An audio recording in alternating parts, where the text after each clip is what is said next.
अस्सलाम वालेकुम नाज़रीन, हमने FGEI के EST टेस्ट के लिए जनरल मैथ का पोर्शन स्टार्ट किया हुआ है। पार्ट 1 ऑलरेडी अपलोड हो चुका है, जिसके अंदर 15 क्वेश्चंस थे आंसर्स के साथ और एक बहुत अच्छा पैटर्न था। यानी पहले आपको क्वेश्चन सारे बताए गए थे, उनका शार्ट सोल्यूशन दिया गया था और लास्ट पे आपको क्वेश्चन रिवाइज भी करवाए गए थे।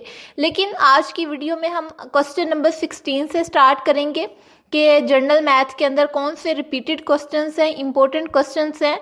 तो क्वेश्चन नंबर 16 है हमारे पास, if x is equal to 5 then what is the value of 2x plus 3। यानी सिंपल हमारे पास x की वैल्यू दी हुई है, हमने x की जगह पे x की वैल्यू निकालनी है। तो 2 को 5 के साथ मल्टीप्लाई करेंगे 10 आएगा, जमा इसके अंदर 3 कर देंगे तो हमारे पास आंसर आ जाएगा जो कि 13 है। इसके बाद नेक्स्ट 17 वाला क्वेश्चन है हमारे पास, if 3x minus 4 is equal to 14 then find x। यानी सिंपल हमने x की वैल्यू फाइंड करनी है। जब हम इसको हल करेंगे तो हम कैसे करेंगे कि 3x को बटे के इसी तरफ रहने देंगे, माइनस 4 को बटे के उस तरफ ले जाएंगे जो कि प्लस का 4 बन जाएगा। तो 3x is equal to 18 answer आ जाएगा, जिसमें हम फिर x को उधर ही रहने देंगे और 3 को बटे के इस साइड के नीचे ले आएंगे। तो हम इसको जब डिवाइड करेंगे तो 6 हमारे पास आंसर आ जाएगा। इसके बाद नेक्स्ट वाला क्वेश्चन है question number 18, factorise X square minus 9। यानी हमने इसके फैक्टर बनाने हैं। हम सिंपल क्या करेंगे, 2 बटे वाली वैल्यूज बना लेंगे, यानी बटे वाली नहीं, 2 ब्रैकेट वाली वैल्यूज बना लेंगे और उसको जब हम हल करें तो एक्स स्क्वायर माइनस 9 का आंसर आना चाहिए। यानी इसको हल करने का तरीका ये है कि इस तरीके से आपने 2 बटे की वैल्यूज बटे की बार बार कह रही हूँ, 2 आपने वैल्यूज बनानी है जो कि ब्रैकेट्स के अंदर हों और जब हम उनको हल करें तो एक्स स्क्वायर माइनस 9 का आंसर आना चाहिए।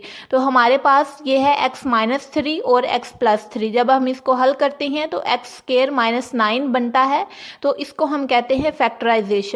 इसके बाद नेक्स्ट वाला क्वेश्चन है हमारे पास, the sum of interior angles of a triangle. तो इसका आंसर है 180। ये इस तरीके से हल हुआ है कि आप एक ट्राई एंगल ड्रा करें, उसमें जो एक एंगल है, ट्राई एंगल के 3 कोने होते हैं ना, तो इसमें एक कोने का जो एंगल है वो 60 होता है। तो जब हम इसके तीनों कोनों के एंगल्स को सम करेंगे, प्लस करेंगे, तो हमारे पास 180 आंसर आ जाएगा। इसके बाद क्वेश्चन नंबर 20 है, a right angle triangle has 1 angle of. तो इसका आंसर है 90। यानी जो राइट एंगल होता है वो हमेशा हमारे पास 90 का होता है। तो अगर कोई ऐसी ट्राई एंगल है जिसके अंदर एक राइट एंगल है तो ऑब्वियसली वो 90 का होगा। इसके बाद नेक्स्ट वाला क्वेश्चन है 21, the area of a rectangle with length 8 centimetre and width 5 centimetre is. तो सिंपली हमने एरिया का फार्मूला लगाना है, उसमें लेंथ और विड्थ की जगह पे इनकी वैल्यूज पुट करनी है, तो हमारे पास आंसर आ जाएगा जो कि है 40 सेंटीमीटर पर स्क्वायर।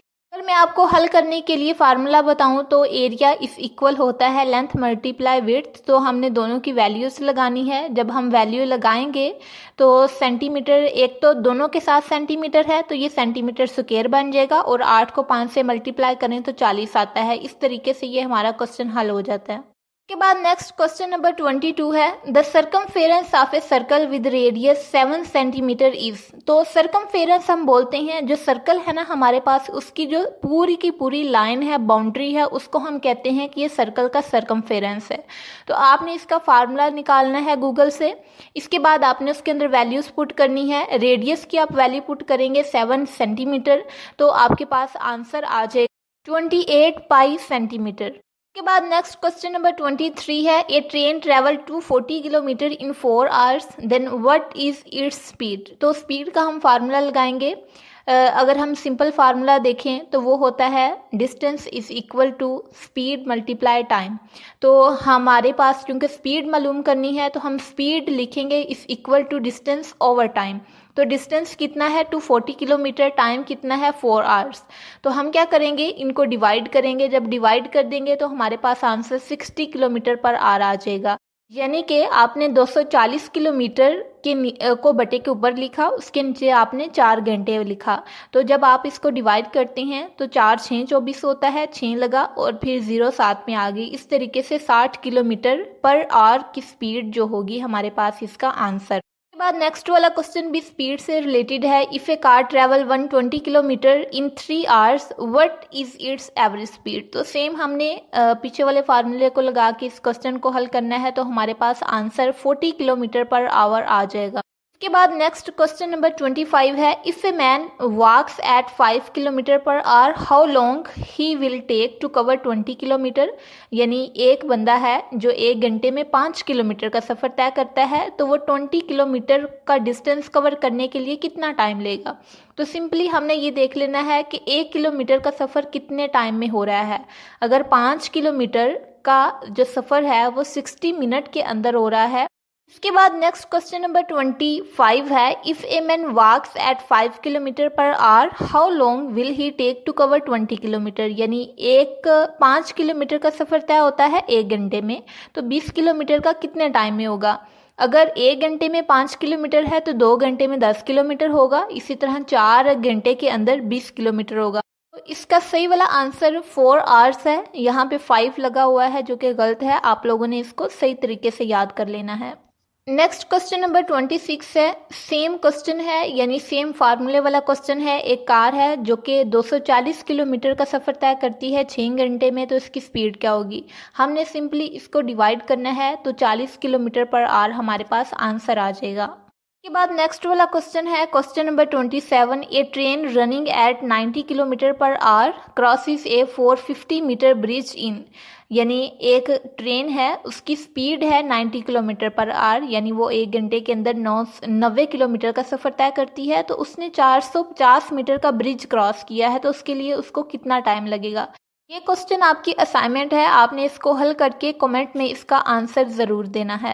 इसके बाद नेक्स्ट वाला जो क्वेश्चन है ये प्रॉफिट लॉस से रिलेटेड है। एक शॉपकीपर है, वो एक पेन को ख़रीदता है 20 रुपये के अंदर और इसको 25 रुपये के अंदर फ़रोख्त करता है, तो उसको कितना प्रॉफिट हुआ आपने परसेंटेज में मालूम करना है।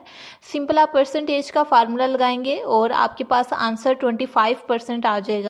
नाज़रीन, आज की वीडियो के जो क्वेश्चंस थे वो हमने डिस्कस कर लिए हैं। अब एक क्विक रिव्यू हो जाए कि किस तरीके से आपने क्वेश्चंस को समझा है, क्या आप जल्दी से उनका आंसर दे पाएंगी या फिर नहीं।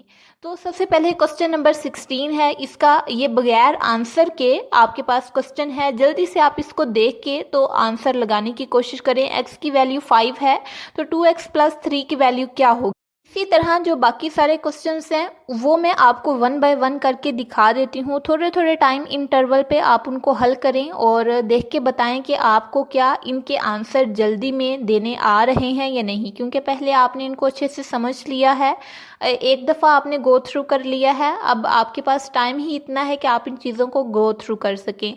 आपने इन क्वेश्चंस को 1 बाय 1 देखना है कि आपको आंसर देना आ रहा है या नहीं आ रहा। अगर आपको थोड़ी सी डिफ़िकल्टी आ रही है तो आप इसकी प्रैक्टिस करें, यानी 2-3 दफ़ा आप इसकी प्रैक्टिस करें, फिर आप इजीली इनको 1 बाय 1 करके कवर कर सकती हैं। यानी जितनी जल्दी में ये क्वेश्चन गुजर रहे हैं आप इनके आंसर लगा सकेंगी। नाज़रीन, अगर आपको इनसे रिलेटेड और क्वेश्चंस चाहिए, यानी जर्नल मैथ के या फिर जो EST के पेपर में और सब्जेक्ट के पूछे जाएंगे, पाक स्टडी है, इंग्लिश है, करंट अफेयर है, GK है, तो आप उस सब्जेक्ट का जो नाम है वो कमेंट में लिख दें। आपको उस सब्जेक्ट से रिलेटेड जो मटेरियल है वो आपको प्रोवाइड कर दिया जाएगा। एंड आई होप सो कि ये वीडियो आपके लिए बहुत ही इन्फॉर्मेटिव रही होगी। वीडियो अच्छी लगी है तो वीडियो को लाइक और शेयर करें और चैनल को सब्सक्राइब करना ना भूलिएगा, क्योंकि इस चैनल पर आपको जॉब्स की अपडेट के साथ साथ स्टडी मटीरियल भी मिलता रहेगा। तो मिलते हैं नेक्स्ट किसी इन्फॉर्मेटिव वीडियो में, तब तक के लिए अपना ख्याल रखिएगा। अल्लाह हाफिज़।